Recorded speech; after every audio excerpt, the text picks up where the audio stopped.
ભાવનગરના ભગા તળાવ વિસ્તારમાં જૂનું મકાન થયું ધરાશાયી, સદભાગ્યે કોઈ જ જાનહાનિ નહીં. ભાવનગર શહેરના ભગા તળાવ વિસ્તારમાં આવેલી દેસાઈ શેરીમાં એક જૂનવાણી મકાન અચાનક ધરાશાયી થઈ ગયું હતું. મકાન લાંબા સમયથી બંધ હાલતમાં હતું અને તેમાં કોઈ રહેતું ન હોવાથી સદભાગ્યે કોઈ જાનહાનિ થઈ નથી. સ્થળ પરથી મળતી માહિતી મુજબ આ મકાન ઘણા વર્ષોથી વપરાશ વિના ઊભું હતું અને વરસાદી મોસમ બાદ તેની દિવાલો તથા છત નબળી પડી ગઈ હતી. મકાનનો મોટો ભાગ ધરાશાયી થતા આસપાસના લોકોમાં થોડી ક્ષણો માટે દહેશત ફેલાઈ ગઈ હતી.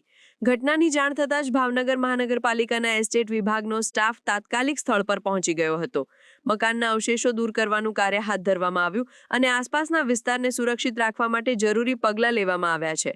મહાનગરપાલિકાના અધિકારીઓ દ્વારા જણાવાયું છે કે શહેરના જૂના અને ખસ્તાહાલ મકાનોની યાદી તૈયાર કરીને જરૂરી કાર્યવાહી હાથ ધરવામાં આવશે, જેથી આવનારા દિવસોમાં કોઈ અનિચ્છનીય બનાવ ન બને. સ્થાનિક રહેવાસીઓએ પણ મહાનગરપાલિકાને અપીલ કરી છે કે આવા જોખમી મકાનોની તાત્કાલિક તપાસ કરીને યોગ્ય પગલાં લેવામાં આવે.